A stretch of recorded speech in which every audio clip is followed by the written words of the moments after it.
श्री शिवलीलामृत कथासार अध्याय पहिला. दाशार्ह राजाच्या जीवन परिवर्तनाची कथा.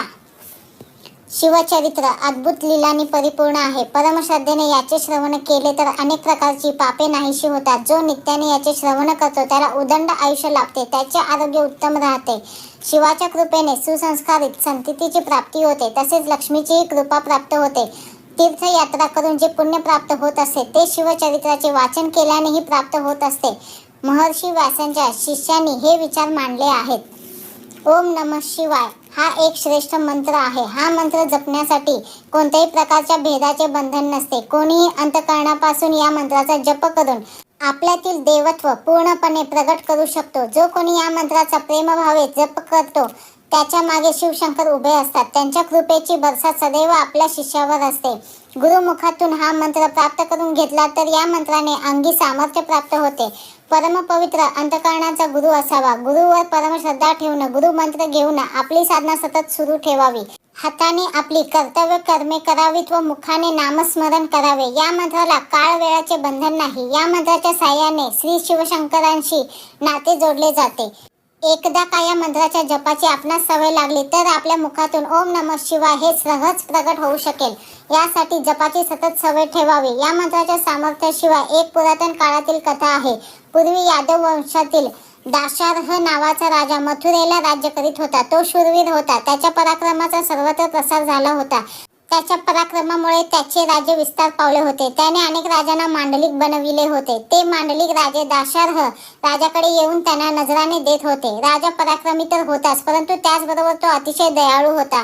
त्यामुळे राज्यातील ऋषी मुनी त्याला आशीर्वाद देत होते. राजाचे प्रजेवर पुत्रवत प्रेम होते. त्यामुळे सर्वांच्या बद्दल राजाच्या मनात प्रेम निर्माण होते.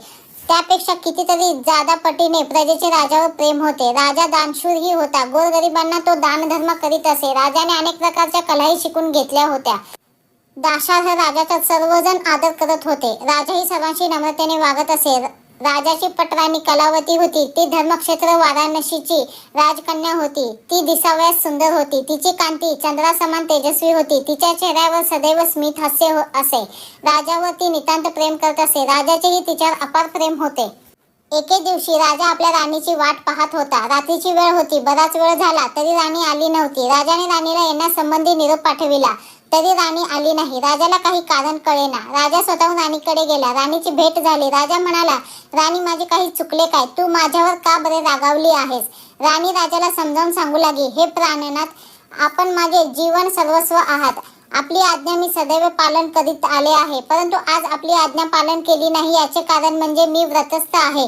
व्रतस्थ स्त्रीने पतीपासून दूर राहावे असे शास्त्रवचन आहे.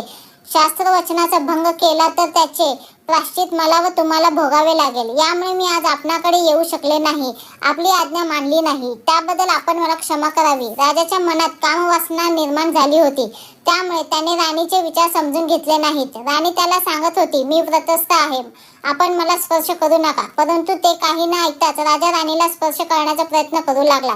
राजाने ज्यावेळी जबरदस्तीने राणीला स्पर्श केला त्यावेळी त्याचे हात अग्नीला स्पर्श केल्याप्रमाणे होरपळून निघाले. राजा घाबरला. त्याला आपली चूक कळाली. राणी कलावती राजास म्हणाली, महाराज, असे का झाले हे मी स्पष्ट सांगते. दुर्वास मुनी हे तर माझे गुरु. त्यांनी मला ओम नमः शिवाय हा पंचाक्षरी मंत्र दिला. त्या मंत्राचा मी अहोरात्र जप करते. हा जप अत्यंत शक्तिशाली आहे. या जपामुळे माझे हृदय परम पवित्र झाले. आपण तर आता कामातूर झाला आहात. त्यामुळे मला स्पर्श केल्याबरोबर आपले हात होरपळून निघाले. आपल्या हातून परमार्थाची साधना झाली पाहिजे.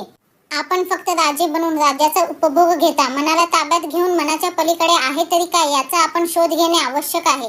अंतिम सत्याचा शोध घेण्याचा आपण प्रयत्न केला पाहिजे. दाशार्ह राजाचे डोळे उघडले. त्याला आपल्या चुका कळून आल्या. जीवनाचा शोध घ्यावा असे राजाला वाटू लागले. तो आपल्या पत्नीला म्हणाला, मला आता शिवाचा पंचाक्षरी मंत्र दे. मी अंतःकरणापासून साधना करेन. तुझ्यासारखे माझे हृदय पवित्र होईल. राज्याचा कितीही विस्तार केला तरी मी आतून अतृप्त आहे. आंतरिक समाधान शांततेसाठी मला आता साधना करण्याची आवश्यकता भासू लागली आहे. तरी तूच मला दीक्षा दे. कलावती राणी म्हणाली, महाराज, आपल्या मनात परमार्थ साधनेचा विचार आला ही अत्यंत चांगली गोष्ट आहे. परमार्थाच्या साधनेने सर्व प्रकारचे पाप नाहीसे होऊन जाते. मानवाचे हृदय पवित्र बनून जाते. मी तर आपणास मंत्र दीक्षा देऊ शकत नाही, कारण आपण माझे पती आहात, सर्वस्व आहात. गर्ग मुनी हे यादव कुळातील महान ऋषी आहेत. ते श्रेष्ठ विद्वान आहेत, तरी त्यांची भेट घेऊन त्यांना शरण जाऊन आपण त्यांच्याकडून शिवाचा मंत्र घ्यावा. त्यांच्याकडून मंत्र मिळाला की आपली पारमार्थिक प्रगती निश्चितच होईल. राणीचे हे सर्व विचार राजा शांततेने ऐकत होता. राजाला हे सर्व विचार पटले. गर्गमुनीच्या भेटीची ओढ त्याच्या अंतःकरणात निर्माण झाली. राणीला बरोबर घेऊन राजा गर्गमुनींच्या आश्रमाकडे निघाला.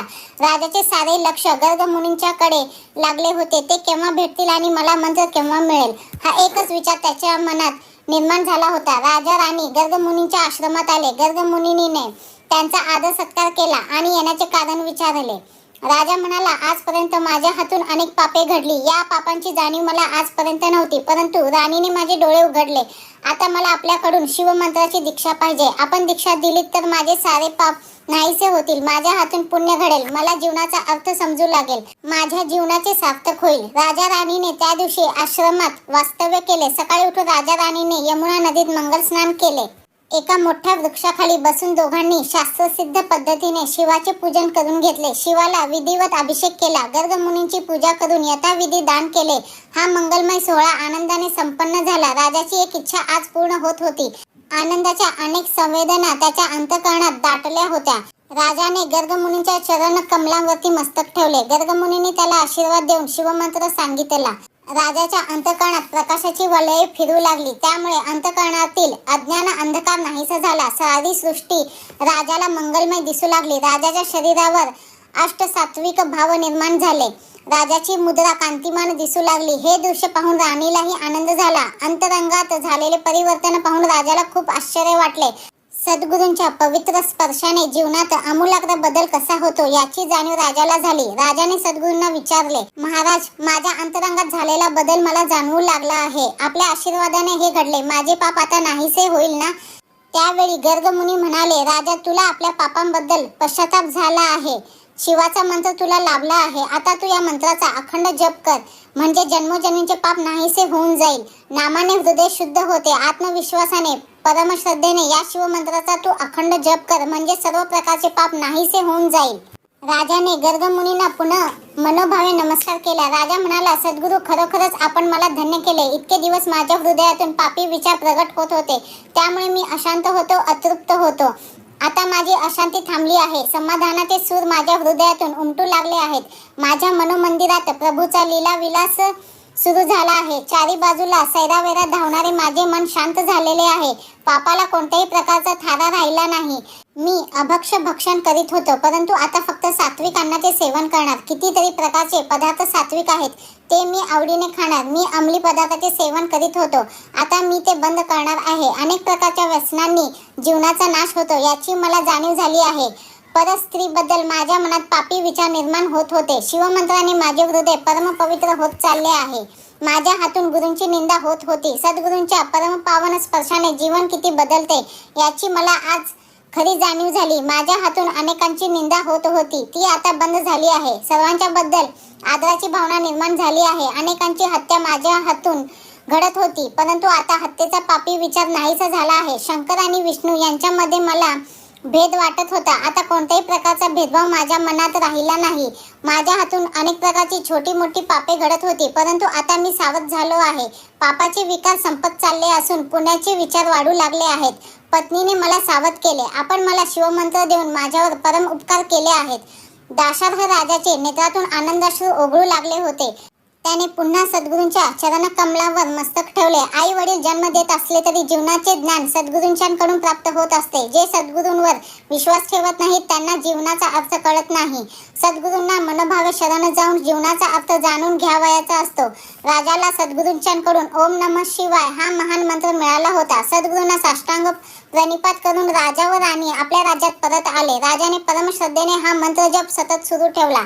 त्यामुळे राजाचे हृदय परमपवित्र होऊ लागले. राजाच्या हृदयाचे परिवर्तन झालेले पाहून सर्व प्रजेलाही आनंद झाला. राज्यात शिवाची पूजा मोठ्या प्रमाणात होऊ लागली. उत्सवही मोठ्या प्रमाणात होऊ लागले. सर्व प्रजाजन सुखी होऊ लागले. समाजात समता प्रस्थापित होऊन समाधान नांदू लागले. राजा राणीचा प्रपंच सुखी संपन्न होऊ लागला. दोघांनाही एकमेकांपासून प्रेम लाभले. ते प्रजेवर पुत्रवत प्रेम करू लागले. अशा प्रकारे गुरुभक्तीमुळे राजा राणी व प्रजा सर्वजण सुखी झाले. सद्गुरूंच्याकडून पंचाक्षरी शिवाचा मंत्र घेऊन राजाने आपले जीवन बदलले. अशा या राजाची कथा जे नित्य वाचतील त्यांनाही शिवशंकर सहाय्य करतात. त्यांचाही प्रपंच सुखाचा होतो. दाशार्ह राजाप्रमाणे त्यांच्या संसारातील सर्व प्रकारचे दुःख नाहीसे होऊन जाते आणि जीवन अंतर्बाह्य आनंदी होते. अध्याय पहिला समाप्त.